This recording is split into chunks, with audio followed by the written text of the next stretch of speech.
नमस्कार, जय हिंद, वंदे मातरम। दोस्तों, स्वागत है आप सभी का आपके अपने यूट्यूब चैनल द स्टडी आश्रम TSA पर। दोस्तों, आज हम MP टेट वर्ग 3 के सिलेबस का EVS का फर्स्ट चैप्टर लेके चल रहे हैं। अभी तक हमने CD के 2 वीडियो डाल चुके हैं, उसमें आप देखिएगा। हम पूरा सिलेबस वाइज लेकर के चलेंगे। सिलेबस में फर्स्ट चैप्टर देख रहे हैं परिवार के बारे में। परिवार शब्द की उत्पत्ति कहाँ से होती है, चलिए देखते हैं। परिवार शब्द की उत्पत्ति लैटिन भाषा के फैमुलस शब्द से होती है। लैटिन भाषा के फैमुलस शब्द से होती है, जिसका मतलब क्या होता है, नौकर या सेवक या हेल्पर, कुछ भी आप समझ सकते हैं। परिवार की उत्पत्ति कहाँ से होती है? परिवार शब्द की उत्पत्ति लैटिन भाषा के फैमुलस शब्द से होती है। किससे? फैमुलस शब्द से। आइए आगे देखते हैं क्या इसमें। परिवार समाज की सबसे छोटी इकाई है। समाज एक बहुत बड़ा समुदाय है या समाज है, उसमें से एक छोटा सा भाग क्या है, एक छोटी सी इकाई क्या है उसकी? परिवार है। परिवार क्या है? एक समाज की छोटी सी इकाई। कई बार ये पूछा गया है। और बालक की प्रथम पाठशाला क्या होता है? बालक की प्रथम पाठशाला परिवार है। परिवार कहाँ से, परिवार शब्द की उत्पत्ति कहाँ से होती है? लैटिन भाषा के फैमुलस से होती है, जिसका क्या मतलब होता है? नौकर या सेवक। परिवार समाज की सबसे छोटी इकाई है। समाज जो है तो कई परिवारों से मिलकर के एक समाज बनता है, समुदाय होता है, लेकिन एक परिवार जो है तो समाज की सबसे छोटी इकाई मानी जाती है। परिवार वो होता है जिसमें पति पत्नी एवं बच्चे हों। जिसमें पति पत्नी एवं बच्चे हों, वो क्या होता है? परिवार होता है। अगर उसमें किसी एक चीज़ की भी कमी होती है तो वो परिवार नहीं कहलाता है, गृहस्थ कहलाता है। वो परिवार की श्रेणी में नहीं आएगा, फिर वो सीधे गृहस्थ की श्रेणी में आता है। अगर कोई भी एक हो, पति पत्नी है तो भी गृहस्थ है, अगर पति और बच्चे हैं तो गृहस्थ है, माता और बच्चे हैं तो भी गृहस्थ है। लेकिन अगर पति पत्नी बच्चे हैं तो वो क्या होता है? परिवार होता है। फिर अगर किसी एक चीज़ की कमी होती है, अगर कोई एक नहीं होता तो फिर वो नहीं, परिवार नहीं कहलाएगा। परिवार की कुछ परिभाषाएं हैं, देखते हैं।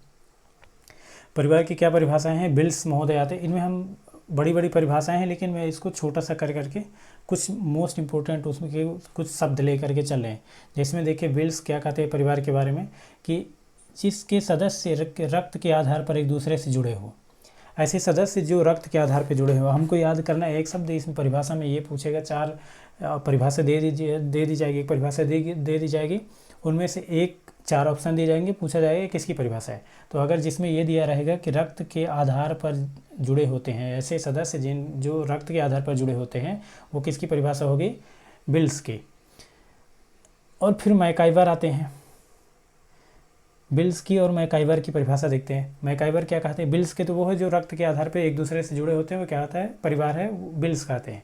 मैकाइवर क्या कहते हैं? मैकाइवर कहते हैं परिवार का ऐसा समूह जो यौन संबंधों से पर आधारित हो। परिवार का मतलब जो यौन संबंधों से जुड़ा हो वो परिवार है। कौन कहता है? मैकाइवर। बिल्स कहते हैं जो रक्त के आधार पर जुड़ा हो। मैकाइवर कहते हैं जो यौन संबंधों से जुड़ा हुआ, वो परिवार है। क्लेयर क्या कहते हैं? क्लेयर महोदय क्या कह रहे हैं? माता पिता और उनके बच्चों के बीच पाए जाने वाले संबंधों की व्यवस्था है। ये संबंध की व्यवस्था की बात कर रहे हैं। बिल्स क्या कह रहे थे? बिल्स कह रहे थे कि जो एक ही रक्त से जुड़े हुए हो वो परिवार होता है। मैकाइवर कह रहे हैं कि जो यौन संबंधों से जुड़ा हुआ। क्लियर कह रहे हैं कि जो माता पिता और उनके बच्चे के बीच में जो संबंध की व्यवस्था होती है, इनमें क्या एक शब्द पकड़ के चलना है कि ये संबंधों की व्यवस्था है, वही परिवार कहलाता है। तो क्लियर है। क्लियर कहते हैं तो इसको ऐसे ध्यान में रख सकते हैं। क्लियर है क्या कह रहे हैं कि जो माता पिता और बच्चों के बीच में संबंधों की व्यवस्था ही क्या होती है? परिवार कहलाती है। आगे हम देखते हैं मजमूदार को हम ऐसे भी समझ सकते हैं कि मजमूदार की परिभाषा को कि मजदूर लेकर के चलें मन में। ऐसे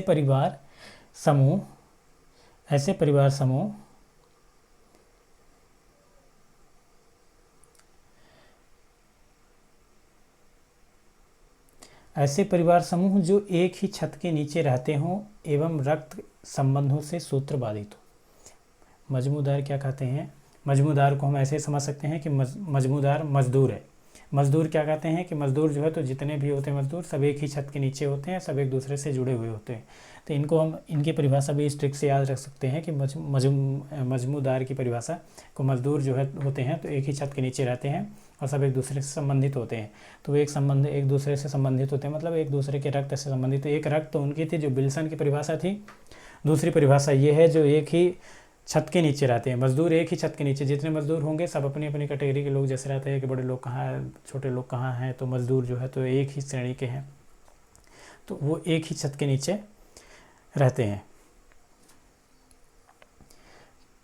तो मजमूदार की परिभाषा हो गई कि एक ही छत के नीचे एक ही रक्त समूह वाले रहते हैं। क्लेयर की परिभाषा हो गई, जिन्होंने कहा कि क्लेयर की परिभाषा है कि जो माता पिता और बच्चों के साथ संबंधों की व्यवस्था बताया उन्होंने। बिल्स क्या करे हैं कि जो रक्त के संबंधित हों। और एक मैकाइवर थे जिन्होंने बताया कि यौन संबंधों से जुड़े हुए परिवार होते हैं। तो एक एक शब्द हम लेकर के चलेंगे, एक एक शब्द पॉइंट पकड़ के चलते हैं। अब देखते हैं परिवार के प्रकार। परिवार के प्रकार जो है तो कई आधारों में बांटा हुआ है। इसमें हर किताबों में आप जितनी बार देखेंगे उसमें अलग अलग परिभाषा, अलग अलग आधार क्या उसमें प्रकार मिलेंगे। एकल परिवार है, संख्या के आधार पर 2 प्रकार के होते हैं। संख्या के आधार पर आगे चल के देखेंगे इसमें और प्रकार मिलेंगे, लेकिन संख्या के आधार पर 2 प्रकार के होते हैं। एकल परिवार या इसी को एकांकी परिवार, नाभिक परिवार, केंद्रीय परिवार, मूल दाम्पत्य परिवार, इसी को कहते हैं एकल परिवार। और एक संयुक्त परिवार, जो भारत में जो है तो संयुक्त परिवार, भारत में संयुक्त परिवार ही परिवार माना जाता है। भारत में क्या है, संयुक्त परिवार को ही परिवार मानते हैं। आगे चल कर के देखते हैं कि और क्या है। फिर एकल परिवार को ही क्या कहते हैं, एकांकी परिवार। थोड़ा सा जूम करते हैं, बड़े से दिखेगा। एकल परिवार या एकांकी परिवार, इसमें पति पत्नी, इसमें क्या है, पति पत्नी एवं उनके बच्चे रहते हैं। परिवार का सबसे छोटा रूप, इसे केंद्रीय या दाम्पत्य मूलक भी कहते हैं। परिवार एकल परिवार है जिसमें पति पत्नी और बच्चे रहते हैं। सिर्फ इसमें 2 या 3 पीढ़ियाँ, बाबा दादा दादी ऐसे कोई नहीं रहते। इसमें सिर्फ ये एकल परिवार, एक ही परिवार के रहते हैं लोग इसमें शादी के बाद बच्चे अलग हो जाते हैं। एकल परिवार में क्या होता है कि अब ज़्यादातर जो है तो शहरों में ये चीज़ देखने को मिल रही है। एकल परिवार भी है कि आप शादी हुई और लेकर के अपने परिवार और फैमिली लेकर के अलग हो जाते हैं। तो इसमें शादी के बाद बच्चे अलग हो जाते हैं। इसी कारण 2007 में, ये इम्पोर्टेंट चीज़ है, 2007 में माता पिता एवं वरिष्ठ नागरिक के लिए उनकी देख रेख एवं कल्याण विधेयक, 2007 में एक कल्याण विधेयक आया था। 2007 में क्या है, कल्याण विधेयक कहे के लिए आया था कि जो बड़े बूढ़े लोग हैं, जो वरिष्ठ नागरिक हैं, जो अभिभावक हैं, जो माता पिता हैं, बच्चे अपनी फैमिली शादी हो गई तो अपनी वाइफ को लेकर के चले जा रहे हैं कहीं, अपने माता पिता का देख रेख नहीं कर रहे हैं, तो उसके लिए एक कल्याण विधेयक 2007 में बनाया गया। इसका मतलब ये है कि आप बच्चे जो है या फिर जो भी हैं उनके उत्तराधिकारी, उनको संतान जो है उनको बाध्य रूप से, कानूनी रूप से बाध्य होंगे उनकी देख रेख करने के लिए, उनका रख रखाव करने के लिए, उनकी सेवा करने के लिए। तो 2007 में क्या बनाया गया, एक कानून बनाया गया, कल्याण विधेयक। आगे देखिए, ये कानून अब लागू है लगभग हर जगह। माता पिता या अपने अभिभावकों की देख रेख करना होगा बच्चों को। ऐसे परिवार में वृद्धि हो रही, सामान्यतः सुखी माने जाते हैं। ये सर्वाधिक शहरों में पाए जाते हैं। एकल परिवार में क्या होता है कि ये अब ज़्यादातर वृद्धि का मतलब यही हो रहा है कि अभी बढ़ रहे हैं धीरे धीरे।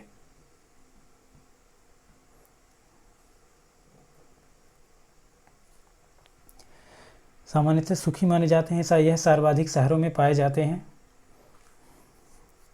अब धीरे धीरे इसकी वृद्धि हो रही है। हर जगह के लोग सब एकल परिवार में रहना पसंद कर रहे हैं, सब स्वतंत्र रहना चाहते हैं। वो अपना फैमिली लेकर के अपने घरों से दूर कहीं जा रहे हैं, वो तो ज़्यादातर सुखी माना जा रहा है। हर लोग यही रहना चाह रहा है ऐसे ही, और ज़्यादातर शहरों में देखने को ये मिल रहा है। एकल परिवार में वृद्धि होने के कारण क्या है, देखिए क्यों बढ़ रहे हैं। सामाजिक बदलाव है। सामाजिक बदलाव मतलब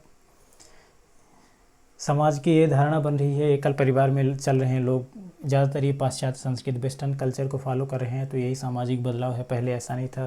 पहले भारत में क्या था कि जो एम कपाड़िया थी, या फिर भारत में परिवार का अर्थ ही था संयुक्त परिवार। एम कपाड़िया का ये कथन है एक, कि जो भारत में परिवार है, भारत में परिवार का मतलब ही था संयुक्त परिवार। लेकिन अब तो एकल परिवार चल रहा है और ये सामाजिक बदलाव है। धीरे धीरे ये ट्रेंड हो गया एकल परिवार के लिए, और ये जो है तो ज़्यादातर पाश्चात्य संस्कृति यानी पश्चिमी देशों में ऐसा हो रहा है। जनसंख्या वृद्धि, एकल परिवार का कारण जनसंख्या वृद्धि। एक परिवार में बहुत सारे लोग हो गए, अब धीरे धीरे अलग थलग हो रहे हैं। रोजगार के लिए चले जा रहे हैं कहीं, स्वतंत्र रहने की इच्छा एक है कि वो किसी के रोक टोक उनके न करे। सामाजिक बदलाव हो गया, पाश्चात्य संस्कृत का प्रभाव है, जनसंख्या में वृद्धि हो गई, तो जनसंख्या वृद्धि हो रही तो कहीं भी जा रहे हैं लोग, स्वतंत्र रहने की इच्छा हो गई। रोजगार एवं व्यवसाय, अर्थ की प्रधानता, ये भी है एकल परिवार बनने की। तो रोजगार एवं व्यवसाय, रोजगार पाने के लिए जा रहे हैं, अपने घर गांव को छोड़ करके शहरों की ओर जा रहे हैं, पलायन कर रहे हैं। अर्थ की प्रधानता, अर्थ से मतलब होता है यहाँ, अर्थ या व्याख्या से मतलब नहीं है, अर्थ से मतलब है यहाँ अर्थव्यवस्था, रुपया पैसा धन। अर्थ की प्रधानता, सब ज़्यादातर जो है तो अब एक दूसरे की मदद करने के बजाय लोग क्या है पैसों पर के पीछे ज़्यादा भाग रहे हैं। तो अर्थ की प्रधानता के कारण भी एकल परिवार में वृद्धि हो रही है। देखिए संयुक्त परिवार में क्या है, संख्या के आधार पर दो तरह के परिवार होते हैं, एकल परिवार और संयुक्त परिवार। एकल परिवार के बारे में आपने देखा। संयुक्त परिवार में देखते हैं क्या है, संयुक्त परिवार में ऐसे परिवार जिनमें 3 या 3 से अधिक पीढ़ी के लोग रहते हों, जैसे दादा दादी हो गए, ताऊ ताई, माता पिता एवं स्वयं जो छोटे बच्चे होते हैं, जो पोता हो गया दादा दादी का, तो 3 पीढ़ी के लोग एक इसमें रहते हैं। एक पूरा संगठित परिवार है, पूरा परिवार, पूरा एक सामाजिक परिवार जिसको कहते हैं। एकल परिवार में सामाजिकता की कमी होती है। ग्रामीण इलाकों में ज़्यादातर ये पाए जाते हैं। कौन सा? संयुक्त परिवार। क्या है? ग्रामीण इलाकों में ज़्यादातर संयुक्त परिवार होते हैं, सब दादा दादी इकट्ठे रहते हैं। ऐसे में ही बच्चों में सामाजिकता का विकास होता है। जो छोटे बच्चे होते हैं सब दादा दादी के पास बैठते हैं, वो नैतिक औपचारिक शिक्षा तो नहीं कह सकते, लेकिन अनौपचारिक शिक्षा बच्चों को मिलती रहती है। औपचारिक शिक्षा तो वो विद्यालयों में जाकर के मिलती है, अनौपचारिक जिसे हम अधिगम कहीं से भी करते रहते हैं। तो ग्रामीण में क्या होता है कि सामाजिकता बढ़ती जाती है ये संयुक्त परिवार की वजह से, और एकांत में रहने की जो इच्छा होती है बच्चों में वो कम हो जाती है। और प्राचीन भारत में तो परिवार का तात्पर्य ही था किसका? संयुक्त परिवार से। परिवार का मतलब ही था। कौन कह रहा है? ये एम कपाड़िया जी हैं। इनका कथन है कि प्राचीन समय में भारत में परिवार का मतलब था भरा पूरा परिवार, सब लोग इकट्ठे हों, 3 पीढ़ी से लोग रह रहे हों, सब इकट्ठे साथ में बैठ रहे हों, उनका उठना बैठना है, परिवार है पूरा। आगे एक अहोम जनजाति है। आप बताइएगा कि अहोम जनजाति कहाँ मिलती है? अहोम जनजाति ने समाज को क्या कर दिया? विभाजित किया, कि इसमें खेल में विभाजित कर दिया गया है। अहोम जनजाति क्या करती है? अहोम जनजाति के बारे में आप बताइएगा। अहोम जनजाति की है कहाँ की? अहोम जनजाति समाज को खेल में विभाजित करते हैं। ये 2012 में सीटेट में आया था एक क्वेश्चन कि और कौन सी जनजाति है जो समाज को खेल में विभाजित कर देती है। तो एम कपाड़िया का एक कथन याद ध्यान में रखना कि वो प्राचीन भारत में परिवार का मतलब ये था संयुक्त परिवार से। अहोम जनजाति जो है तो समाज को एक खेल में विभाजित कर दिया गया, विभक्त कर दिया गया। संयुक्त परिवार के गुण क्या है? संयुक्त परिवार के गुण का मतलब है कि श्रम का विभाजन, कई लोग रहते हैं तो श्रम का विभाजन हो जाता है। विश्राम के लिए पर्याप्त समय मिलता है। श्रम का विभाजन मतलब कई लोग एक साथ काम कर रहे हैं तो सब थोड़ा थोड़ा हो जा रहा है काम, वो सब इकट्ठे कर रहे हैं। सामाजिक गुणों का विकास, ये देखिए सामाजिक सब एक साथ बैठे हैं, कई लोग और दूसरे लोग भी आ गए तो सामाजिकता का विकास होता है। इसमें एकांत या एकल परिवार जैसा इसमें कुछ नहीं होता। भूखंड की कमी, भूखंड का मतलब होता है पृथ्वी अपनी हिस्सेदारी नहीं बढ़ रही है कि एक ज़मीन में कई खंड में विभाजित हो गई। तो ये सारी चीज़ें संयुक्त परिवार के गुण हैं। दोष भी होते हैं। दोष क्या है? स्त्रियों की दुर्दशा हो रही। क्या हो गई? संयुक्त परिवार में स्त्रियों की दुर्दशा हो गई। एकांत का अभाव। स्त्रियों को दुर्दशा का मतलब कई परिवार हैं, शादी हो गई, सबकी आ रही हैं, अलग अलग जगह से आ रही हैं, उनका मेल जोल या उनके विचार इतने अच्छे से नहीं मिलते, उन दोनों में एक दूसरे में टकराव होता है। इस तरह से उनकी दुर्दशा कह सकते हैं ऐसा। एकांत का अभाव, अगर एकांतवासी हैं, एकांतरमुखी हैं तो आपको उसमें एकांत का अभाव मिलेगा। सभी लोग एक साथ रहते हैं तो आप अकेले नहीं रह सकते, फिर वो आपको एकल परिवार में ही रहना होगा। विकास में बाधक हो सकती है। आप अगर पढ़ना चाह रहे हैं तो कई लोग इकट्ठे हैं तो आपको पढ़ने के लिए अच्छा माहौल नहीं बन सकता, तो ये विकास में बाधक है। या किसी तरह से आप कुछ अलग होकर के करना चाहते तो इसमें वो भी नहीं संभव है। निकम्मों का घर एक बड़ी बात है। संयुक्त परिवार जो है तो निकम्मों का, वो उसका मुंह देख रहा है, वो उसका मुंह देख रहा है कि वो कर लेगा। निकम्मों का घर हो गया। झगड़ा को उत्पन्न करना, ये निकम्मों के घर से ही उत्पन्न होता है झगड़ा। तो ये संयुक्त परिवार का दोष है, झगड़ों का उत्पन्न होना। आगे देखिए क्या है इसमें। अधिकार के आधार पर परिवार कितने प्रकार के होते हैं? उत्तराधिकार के आधार पे। उत्तराधिकार के आधार पर 2 भागों में बांटा गया। एक तो पितृसत्तात्मक परिवार है। ऐसे परिवार जिसमें पुरुष की प्रधानता हो। मुखिया कौन होता है? पुरुष होता है। लगभग संपूर्ण भारत में ऐसे ही परिवार हैं जिसमें पितृसत्तात्मक परिवार है, यानी मुखिया जो होता है तो वो उसमें पुरुष होता है। और ये जो होता है तो पारिवारिक विघटन होता है। इसमें ज़्यादातर क्या होता है कि इसमें स्त्रियों का शोषण कहा जा सकता है। वो परिवार के मुखिया नहीं होते, पुरुष होते हैं, तो उसमें स्त्रियों की शोषण की बात कही जा सकती है। इसमें पितृसत्तात्मक में क्या होता है कि पितृसत्तात्मक सिद्धांत की थ्योरी जो है तो एक हेनरी मैन ने दिया था। ये अच्छा क्वेश्चन है, यहाँ पे बन सकता है। पितृसत्तात्मक पूरे भारत में होता है, हर जगह लगभग ये है। ज़्यादातर शहरों में, गांव में, हर जगह पितृसत्तात्मक परिवार होता है। और पितृसत्तात्मक जो है तो एक हेनरी महोदय जी हैं जिन्होंने इसकी थ्योरी दी थी। मातृसत्तात्मक परिवार भी है। देखिए इसमें क्या है, मातृसत्तात्मक में इस परिवार की मुखिया जो होती है तो महिला होती है। ऐसे परिवार भारत के मालाबार कहाँ है? केरल के नायरो जनजाति में भी होती है, जो असम के खासी गारो जयंतिया जनजाति में भी ये इस तरह की पाई जाती है, जिसमें मातृसत्तात्मक होता है। खासी गारो जयंतिया वैसे तो ये मेघालय में पाई जाती है, जहाँ ज़्यादातर बारिश होती है, चेरापूंजी वगैरह में। भारत की सबसे ज़्यादा जो है तो बारिश वहीं पे होती है। तो ये परिवार भारत के मालाबार तट में नायरो जनजाति, कौन सी जनजाति?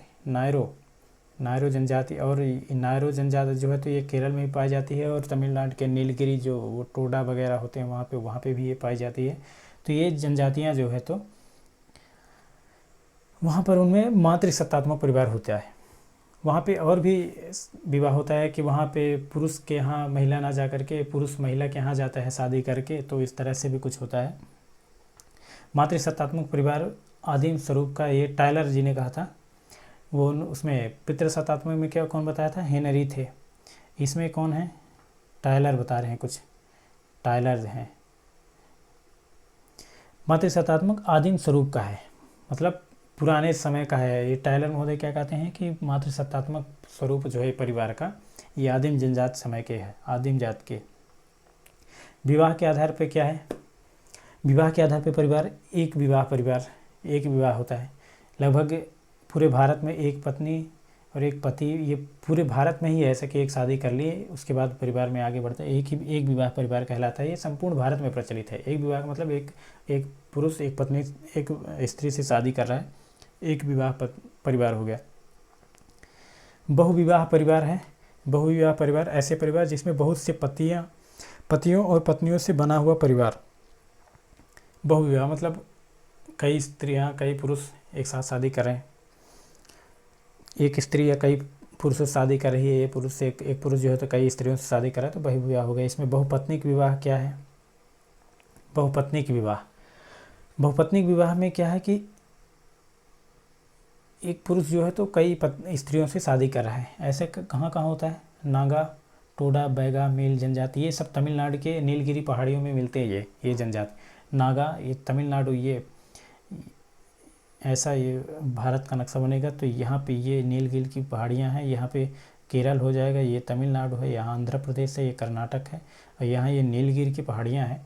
यहाँ नीलगिरी की पहाड़ियों में यहीं पे टोडा, नागा, बैगा, भील जनजाति हैं, ये सब वहीं पाए जाते हैं। और ये बहुपत्निक विवाह, वहाँ पे कई स्त्रियों से शादी करते हैं, जनजाति हैं तो ऐसे शादी करते हैं वहाँ पे। बहुपति विवाह मालाबार के नायरो जनजात में, नीलगिरी के टोडा जनजात में, यहाँ भी ये भी विवाह प्रचलित है कि बहुपति विवाह मतलब एक स्त्री जो है तो कई पुरुषों से शादी कर रही। वो ये कहाँ प्रसिद्ध है? ये भी वही मालाबार के नायरो जनजाति में ही, नीलगिरी की पहाड़ियों में ही ये भी पाया जाता है। टोडा जनजाति, ऐसे विवाह जो है तो नायरो टोडा जनजाति में भी पाया जाता है, जो बहुत पुरुषों से शादी कर रही हैं, कई पुरुषों से शादी कर रही हैं महिलाएं। तो ये हमने आज तक ये अभी देखा ये परिवार के बारे में। आइए एक बार इसे रिवाइज करते हैं। अगर आपको अच्छा लगता है तो आप चैनल को ज़रूर सब्सक्राइब करिएगा। अपने दोस्तों को भी ज़रूर बताइए कि ये एमपीटेट का कंप्लीट सिलेबस वाइज ये चल रहा है चैप्टर, और आगे चल कर के हम एक बार शुरू से देखते हैं, इसमें रिवाइज करेंगे इसका ऊपर से अभी तक हमने क्या देखा। सबसे पहले हमने देखा था परिवार के बारे में। परिवार जो है तो एक फैमुलस शब्द से हुई, फैमुलस शब्द से इसकी उत्पत्ति हुई थी। इसका अर्थ है नौकर या सेवक। परिवार समाज की सबसे छोटी इकाई होती है। बालक की प्रथम पाठशाला तो परिवार है ही। परिवार वही कहलाता है जिसमें पति पत्नी और बच्चे साथ में रहते हों, अन्यथा अगर कोई एक की कमी तो वो फिर गृहस्थ कहलाता है।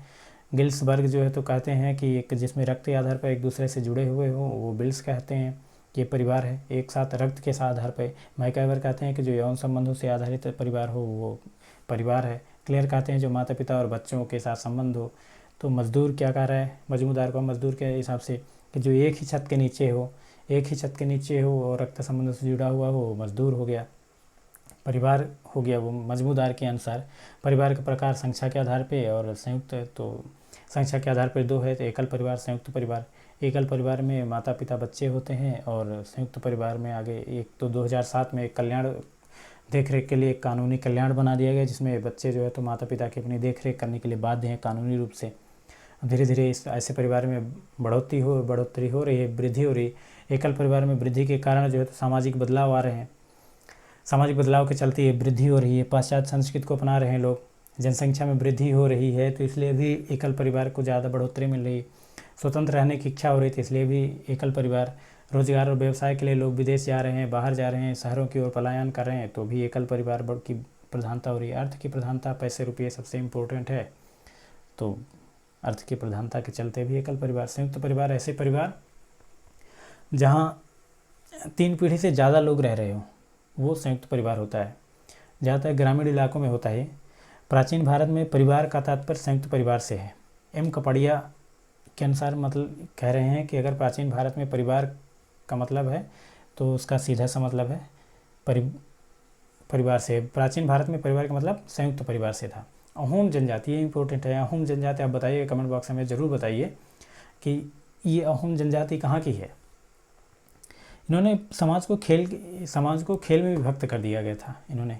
संयुक्त परिवार के क्या गुण हैं? संयुक्त परिवार में श्रम विभाजन है, एक दूसरे की मदद कर रहे हैं, सब लोग बट जा रहे हैं काम, विश्राम के लिए अवसर, कोई दूसरा काम करने लगा तो वो एक फ्री होकर के बैठ गया। सामाजिक गुणों का विकास है, सभी एक साथ हैं तो सामाजिकता बढ़ेगी, भूखंड की कमी आएगी, हिस्सेदारी नहीं बढ़ेगी। ज़मीन जायदाद में इतनी ज़्यादा एक दूसरे में हिस्सेदारी नहीं बढ़ती तो भूखंड की कमी हो जाती है। हालांकि दोष इसमें है, स्त्रियों की दुर्दशा होती है इसमें, एकांत का अभाव है, नहीं रह सकते अकेले हम, विकास में बाधक तो होगा ही, निकम्मों का घर माना जाता है, झगड़ा तो उत्पन्न होगा ही जहाँ निकम्मों का घर है।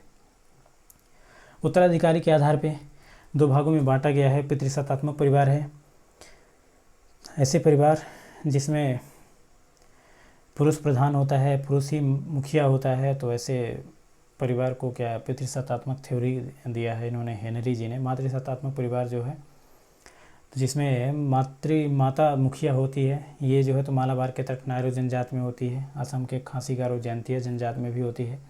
मातृसत्तात्मक जो है तो आदिम स्वरूप का है और ये टायलर जी कहते हैं। विवाह के आधार पर एक विवाह और बहुविवाह परिवार होता है। एक विवाह में जिसमें एक पुरुष एक पत्नी से शादी कर ले वो एक विवाह होता है। संपूर्ण भारत में वही प्रचलित है। बहुविवाह परिवार का मतलब है कि जो एक पुरुष कई स्त्रियों से शादी कर रहा है, एक स्त्री कई पुरुषों से शादी कर रहा है, तो ये बहुविवाह होता है। ज़्यादातर जो है तो ये नीलगिरी की पहाड़ियों में, तमिलनाडु में देखने को मिला कि नागा, टोंडा, बैगा जो है तो इस तरह की जनजाति है जो इस तरह की शादी करते हैं। दोस्तों आज यहीं तक रहेगा हमारा परिवार से रिलेटेड क्वेश्चन। अगर आपको अच्छा लगता है तो आप बताइएगा, इसमें हम इसमें और ऐड करने की कोशिश करेंगे। अगर आपको वीडियो अच्छा लगता है दोस्तों तो अपने मित्र और मित्रों के साथ ज़रूर साझा करिएगा, उनके तक पहुंचाइए। ये कंप्लीट सिलेबस लेकर के हम चल रहे हैं। एमपी टेट वर्ग 3 का है, ये पूरा सिलेबस वाइज लेकर के चल रहे हैं। जिसको भी सिलेबस के अनुसार चाहिए वो चैनल को आप सब्सक्राइब करवाइएगा, साझा करिए जिनको चाहिए तो उनके साथ। हम कंप्लीट स्टडी आश्रम को एक एमपी टेट वर्ग 3 के चैप्टर वाइज लेकर के चलेगा। ये साझा तो कर ही दीजिएगा आप लोग जिनको ज़रूरत है। ठीक है, खुश रहिए, प्रसन्नचित्त रहिए, आह्लादित रहिए। Bye bye, have a nice day.